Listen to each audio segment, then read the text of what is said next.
Coming up in today's food adventure, Changchun is serving up some serious comfort food. This chicken is insane. After a not so comfortable hospital checkup. I don't know what I was expecting, but it was not that. And the moment I realized I should definitely stick to eating food on camera, not making it. Why can't I do anything? Join me for this very candid day in the life, and as always, don't forget to subscribe. Hello, and welcome to another Chinese food adventure. And I am back in Changchun. It has been wow. It has been quite a period of travel in the last month or so. I have been in Gansu province, I've been in Hainan province, most recently I've been in Yunnan province, so I'm really happy to just be home, and we're just gonna hang together today, do a little bit of a day in the life in Changchun vlog. And we are starting off here at a morning market. I haven't been to this one before. It's been ages since I was last at a morning market, but I love them, absolutely love them. They're so vibrant. I mean, I can't believe people get up so early to do chores. Basically at a morning market you're gonna find all your fresh fruit and veg.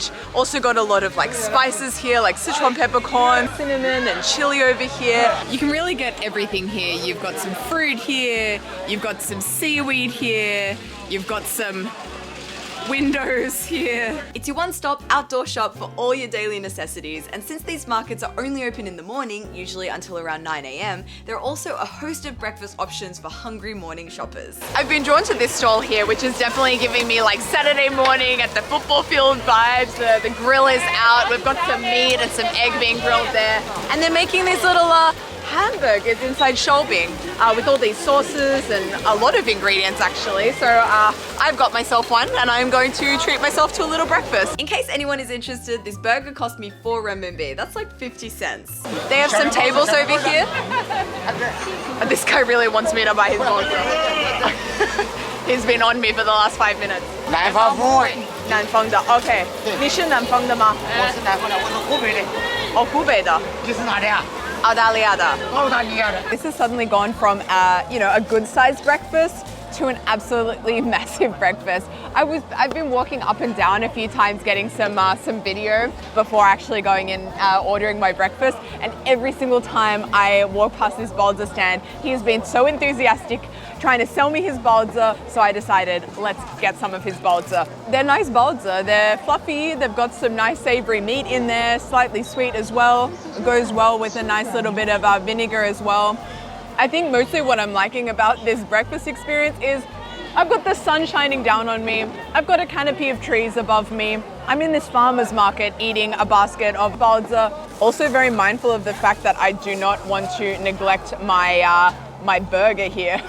Check that out. It's this Sholbing on the outside, this kind of flaky Chinese bread. And then inside it's all of these veggies and tofu and egg. The word I'd use to describe this is probably refreshing. Biting into this, it's like biting into a salad sandwich. There are so many veggies and textures going on in there. I got the rest of my baozi to go, and again, for anyone who's interested, this cost me 8 renminbi, a little over $1. 12 renminbi later, we have finished our breakfast. Wow, it was so cheap, especially for that hamburger. Only 4 renminbi is crazy. That's like 50 cents. Anyway, we are on to our second part of our morning market experience, which is buying some veggies. I have had cravings for tianshui malatang since I was in Tianshui about a month ago. And while I was there, I bought this spice bag, not an ad by the way. But I want to make some tianshui malatang tonight. So basically I have my spices, I just need some veg. So I'm just gonna scour this market for, I don't know, anything that looks good to go in malatang. Some beans, got some cauliflower, got some silkworm pupae, a Dongbei specialty that you'll see everywhere. I decided to skip the pupae for now and instead got me some cauliflower, mushrooms and lots of greens. Is this lotus root? I've never actually cut myself some lotus. Let's try it. So I got that too. I also came across a big pile of girls. No, that's actually the name of this local fruit. It's called gunyang, which literally means girls. Oh, 太多了，太多了，一点点就可以，可以。Okay 吗？ Yeah, you say give me a little and they'll give you like half a pile. So funny. 中文说的溜的。啊，没有。溜的，这是在这学中文的，这是。对对，10多年了。哎呀妈，10多年了。对。I have bought myself some gunyang. This is a local fruit. I've got a friend here. 你吃吗？你来一个。谢谢。OK. I'll definitely have one. I haven't had one of these in ages. I first had one of this on my first trip to Dongbei back in, I think it was like 2018. Little did I know back then that I would end up living here for quite some period of time. And basically on the outside it's this kind of, I don't know, tissue paper like consistency, and then inside you have the fruit. And it's very sweet, very almost like sickly sweet. You just have a few of those and you're good. Last thing I need for my malatang is some tofu products. What a legend. Reclining in a truck of apples, stack of 100 yuan bills in hand, love it. This is why I love Dongbei morning markets. They're so full of character. Very successful mission. I have a bag full of malatang ingredients and a handful of girls' gunyang that I will be eating on my way to my next appointment. So basically this appointment is a pregnancy checkup, just to see that everything is in order before actually starting to try. I don't know if this is something that's done overseas. It was something that my Chinese friends told me that I should be doing here. Also getting familiar with the hospital that if I'm going to be getting pregnant in the next few months, that I would be going to that hospital. So starting the process of getting familiar. Yeah, I'm really excited. I'm feeling like ready for the next step. Deok and I are so excited about the idea of doing it, but I mean, I wouldn't be lying if I said I wasn't nervous. I don't know how Hamiyukin is going to impact everything like this that I do, and I don't know. I think that's just also the reality of being a woman, trying to fit in all these aspects of who you are into your life and trying to do everything the best you can. So I think I'm just going to try and not be too hard on myself, and going into this journey just trying to stay calm, which is, I have to say, somehow out of character for me. I'm usually more on the stress side. So yeah, this is basically the beginning of the journey, and I did debate in my mind, do I want to share this with you guys or not? But then I figured, I mean, I've been sharing my life here for 6-7 years on YouTube, on social media, so maybe there's someone out there interested in what a Chinese maternity hospital looks like. The hospital we're about to go to, a lot of my friends here in Chongchun, they've actually given birth in. It's all women, it's for women, and a lot of my friends have had good experiences there. Also, this is not an ad. I should probably say that. I'm not promoting a hospital here. I just thought I'd show you guys what this entails. I don't really know what we're going to be doing today, but yeah, let's see. I mean, first impressions, it doesn't really look like a hospital. It looks more like an office building. Let's see what's inside. This is nice. Wow, okay. I just came to the front counter and let them know that I'm here for my appointment, and I think someone's going to come and collect me. It's weird to think that maybe this is where I'm delivering a kid one day. Oh my goodness. So I've been picked up and taken to another area of the hospital. There are a whole lot of signs over here about yuezi, which is a Chinese concept. I don't know if it exists outside of China. Let me know in the comments below. But basically it's the concept of after having a child being inside for 30 days and like really looking after your body. And there are a whole heap of things you can and can't do. I definitely want to experience this in China. So that'll be something I definitely will do. I'm still a little nervous. I've just finished. Okay, I don't know what I was expecting, but it was not that was intense. I thought, I don't know, maybe sit down, do some question and answers and a blood test. Yes, there were question and answers and there was a blood test, but there was a whole lot more. I was in there for about an hour constantly testing different things, and it was, wow, it was quite invasive. I'm not gonna get into the nitty gritty of it, but that was not the most comfortable hour of my life. So I'm in serious need of some comfort food, and what's more comforting than some roast chicken and potato? This restaurant is a little bit different from other restaurants in the way that you actually have to order before you arrive at least 2 hours in advance, and the reason for that is the way that they cook their food here. So they cook everything in these earthenware kilns, or kenghao. Literally in the name of the restaurant it says kenghao. And yeah, so I already looked at the menu last night and decided I wanted to order myself a half chicken and also a baked sweet potato in this earthenware kiln. And basically upon arrival, all I have to do is choose what drink I want. I don't even have to look at the menus. 您好，咱本次入座大厅5号台 ，WiFi 密码888，洗手间的位置在餐厅左额头的右手边。如果咱手机需要充电的话，可以到吧台扫充电宝。我是本台的服务员，很高兴为您服务。有什么需要随时叫我。这个是本店为咱准备的擦手小湿巾，内含冰块，清凉解暑，帮咱分一下。哦，好。哦，谢谢。不客气。Oh, wow, a cold towel. 谢谢你。We have cute is she? It was the sweetest. I felt a little bit like I was on an airplane receiving the safety briefing. You can find your toilets here, here, and here. 您好，打扰一下上菜，坑烤地瓜。 Whoa, 谢谢。您好，打扰一下上菜，坑烤大公鸡。 Oh my gosh, that looks amazing. 谢谢你，谢谢。欢迎光临柴大叔坑烤。东北美食有三宝，排名领先是坑烤，比烀更入味儿，比炖更香，比烧烤更健康。今日为您奉上本店特色散养180天坑烤大公鸡，300度高温焖烤，外皮酥脆，所水所味所鲜香。今日吃鸡，大吉大利，祝您万事如意。谢谢。But look at this chicken here. Oh my god, drool much? This reminds me of like chicken I'd get from the chicken shop back in Australia. I mean, there's nothing more comforting than a chicken Sammy. And oh my gosh, would you check out this potato? It is, oh look, I reckon I can just peel off that skin. Oh, wow. It looks really, really, really good. Oh, look at that. That's absolutely perfect. You know when a sweet potato is baked to that level where it actually becomes slightly chewy, like soft and slightly chewy in the mouth? That is a beautiful baked sweet potato. It's got a lovely sweetness to it. Oh. It's one of my favorite foods. I'll come back to you. I'm gonna move on to my chicken here, and I think I want to go straight in with the drumstick. Look at that. Look at that. I'm gonna need a minute. It's so good. Crispy, flavorful, slightly charred skin, soft, tender, juicy chicken. I mean, it's perfection. And with that potato, it somehow feels like I've walked out of the doctor's office and into Christmas dinner. This is amazing. I feel like really nostalgic and really home. It's really homey vibes. Like, you know, often mum would make a chicken roast or we'd have a turkey for Christmas and potatoes. And it's a combination that I don't know will always make me feel a little homesick. And I'm going to be taking away all these leftovers and be making the most epic chicken sandwiches over the next few days. Ever since I made the comment about the chicken sandwich, all I can think about is turning this leftover chicken into a chicken sandwich, but with a homemade twist. Guys, I'm entering my trad wife era. I am making my own bread. Never in my life until this moment have I had a bread recipe that not only I know off by heart, but I know actually works. I mean, I don't mean to toot my own horn with this bread recipe here, but I'm living in a community here of a lot of Germans, and a lot of them have tasted my bread and they all really like my bread. Warm welcome to my class, How to Impress a German 101. Okay, so first add dry yeast to some lukewarm water, along with a little bit of sugar, give it a mix, then let it rest for a bit. In the meantime, measure out 3 cups of flour. I'm just using plain flour here, nothing fancy.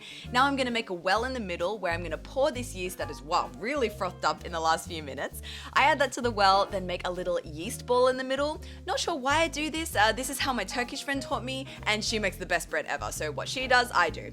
Anyway, I then start adding lukewarm water until it forms a dough ball. When I'm satisfied with the consistency, I cover it with a towel and let it rest for a bit. About 20 minutes later, wow, look at that, it is a grower. I punch it because I always see people doing this online. Guys, let me know, is this a necessary step or is it just fun? In any case, I do my best to shape the dough, put it on a tray, and of course I add 3 cuts to the top of the bread because duh, Aladdin. Whoa, look at that puffed up bread. It's almost hitting the roof. My gosh, this one grew. Crusty, soft. Oh, look, my finger just went through. Soft on the inside. Turns out, yep, just a little bit too soft on the inside there. I have definitely undercooked this, but managed to salvage 2 usable pieces of bread. Oh my gosh, this isn't exactly going to plan, guys. So I added my chicken and also a bit of mayo because let's be honest, this bread roll needs some sparkle. And ta-da, I present to you the world's ugliest chicken sandwich. But guess what? Against all odds, it was super tasty. You know what? I think it's even better than I thought it was gonna be. It's so good. That chicken has been designed to be between 2 slices of bread. Slice might be a stretch. And homemade bread, oh, it just adds that extra little bit of special. Special, yep, you can say that again. I'm also gonna be making dinner, so I think I gotta get around to start slicing and dicing and cleaning all those veg I bought. Serious respect to cooking vloggers. I mean, this stuff is not easy. I'm shifting my camera every few seconds, getting new shots, all the while my hands are dirty or wet. There's like flour everywhere. It's hard to make everything look nice and aesthetic and clean. I mean, I may have mentioned it in a previous video, but as soon as I get into the kitchen, everything kind of gets a bit chaotic. This is not, I mean, it's okay. If you squint your eyes, it looks pretty clean, but I mean, there's a lot happening here. But the moral of the story is our vegetables will be very clean. I am going through its second rinse here. This is filtered water, by the way. Oh, look at this, my little sheet of dolpy. I'm kind of regretting not getting more. This is my only kind of protein at this stage. Also, I've never prepared dolpy before. Do I need to clean it? I guess a wash probably isn't the worst idea. Just give it a little rinse. What do I do with this? Oh my god, cooking vloggers, seriously, how do you do this and make it look so pretty? Hang it on the line. Maybe I'll just put it down here. I think this is gonna be my first and last cooking video, guys. This is too hectic, and all I'm doing is slicing vegetables. First, my bread turns out not perfect. I mean, it was seriously undercooked. I'm not even gonna lie to you guys. That's my first time ever doing an undercooked or not perfect bread. And then, yeah, wow. It's the pressure it's getting to me. Next question I'm asking myself is, does one shave their lotus root? Because it's still looking a bit battered on the outside. So I'm gonna give my lotus root a bit of a shave. Oh, that looks right. That looks better. Kind of potato-like, just like I'm peeling a potato. Moment of truth. How will the lotus root look on the inside? Oh, look! No, it's got like dirt in the holes. Wait, look at this. Is this normal? It's like got a beautiful shape, but it's like a little bit dirty inside. Wait, some unforeseen complications on my Malatang journey. I mean, not to get graphic, but I'm getting flashbacks to my appointment this morning. I've gotten really up in those holes, and the black stuff is still there, and it's making me think that maybe it's not dirt, but it's mold. I don't know. I was not prepared for a situation like this. They don't teach you this at school, what to do when your lotus holes have mold in them. I don't know. I think I'm gonna play it safe and not add my lotus root. Oh, I'm so disappointed. Look how beautiful it looks. So I cracked into my emergency sweet potato instead. At this point, Dirk arrived home from work, so I took a little pause from cooking, well, should I say slicing, for a little walk in the park. Hello guys. I'm back on the channel after a couple of months. To be precise, how many? 9 months. Exactly 9 months. It's great to have you back, but I'm gonna take that camera from you because historically you don't have the steadiest vlogging hand. But yeah, it's been 9 months since you were on the channel. Dirk is always here in the background, helping, supporting, but we thought we'd get you back on because it's been 9 months since your hair transplant. Yes. And we said we would be back with an update. So 9 months ago, Dirk and I traveled to Istanbul for a hair transplant at Smile Hair Clinic. To be clear, this is in fact an ad. Recovery process actually was quite okay, I have to say, or at least the first 2 weeks were quite good. You could barely see that I got a hair transplant. It was basically my head was shaved, of course. Yeah. But other than that, it was quite okay. But then you go through something called shock loss. Shock loss, yeah, I think starts around 3 to 4 weeks in, Yeah. like after the procedure. And then, yeah, basically the hair falls out. Yeah. And then you can basically see where they transplanted it because you have like bold areas. And there's like certain periods that you're not, for example, allowed to wear a hat. I guess that could be a consideration for someone wanting to kind of hide it from their workmates that they've, you know, gotten a hair transplant. But I guess in your situation, you went back to work about a week after and kind of embraced this identity as a hair transplanted man. Yeah, it took some courage. I was very surprised that especially colleagues in the office, they didn't realize that I actually got a hair transplant. They were like, oh, you have a nice new haircut. Basically very short, but they didn't really realize that I actually went for a hair transplant to Turkey. Something we didn't mention is right after your procedure, your head is like full of bandages because you are like literally recovering from an operation. It's quite, I mean, it's much more invasive than I thought it would be. They pump all this anesthetic into your head so it blows up like a balloon, and then you're in the chair for like 5 hours of them implanting hairs from the back of your head to the front of your head. It's painstaking. I guess what we've discovered is in Istanbul, there are so many people getting hair transplants. No one even looked twice at you walking around the streets or sightseeing with the, you know, bandages everywhere, which is quite cool. Actually, it makes you feel very comfortable because there are so many other people walking around in the same situation. Like, you don't have to really hide inside, you can go out, like people are not looking at you, so it's perfect. I think that makes Istanbul a really great place to choose for, you know, a hair transplant. And yeah, we had a really, really good experience. I have to mention there is a certain phase that you just have to go through. Like it's a little bit uncomfortable with the phase where you lose your hair. Yeah. And you're basically waiting week by week for the hair to come back. Yeah. So that's a little bit of a, you're like, oh, is it gonna work for me? But at the end of the day, it worked. I'm now at 9 months, and they say like the full result of the transplant you will see after, I think, 12. I feel very good about the results. It's definitely a topic that is not on my mind anymore. Yeah. Before the operation, there were days when I was thinking about my hair and, you know, the fact that I'm losing some of it. Yeah. And nowadays it's just not, like, it's not a topic for me anymore. Thank you so much for talking so openly here. We do also have a discount code with Smile Hair Clinic. So if you're interested in doing your own hair transplant in Istanbul, you can check that out in the link in my bio. Yeah, are you ready for some malatang? I am. Yeah, I've been slaving away over the kitchen all day. You know, it's always good to go for a walk before. Yep. You know, start developing a hunger. So, yeah. And now I'm definitely ready for some malatang. Although tell the people, okay, you haven't seen my bread yet, but usually my bread is pretty good, right? I have to say your bread is very, very good. Yeah. Very good. It's always good so far, and you have made it quite a lot of times. And I'm a big fan, yeah. So, well, I kind of stuffed up my bread today, but I wanted everyone to know that I'm not just full of it and that I actually can make good bread. You can. I just didn't today. Okay, back to cooking. 2 bags of sauce. How hard could it be? I added the first sauce bag into boiling water, then added my veggies. What I'm only just now considering is maybe I've put in way too much water here. Why can't I do anything? But after some poking and prodding, I managed to make all my ingredients fit inside. Great success. I personally prefer my malatang not so soupy, so I tipped out some of the excess water, then added my final bag of sauce on top. And oh wow, this is looking very promising, but just in case this is a total disaster, I also have my leftover chicken and balza too. I saved it all! Okay, moment of truth. I mean, it's okay.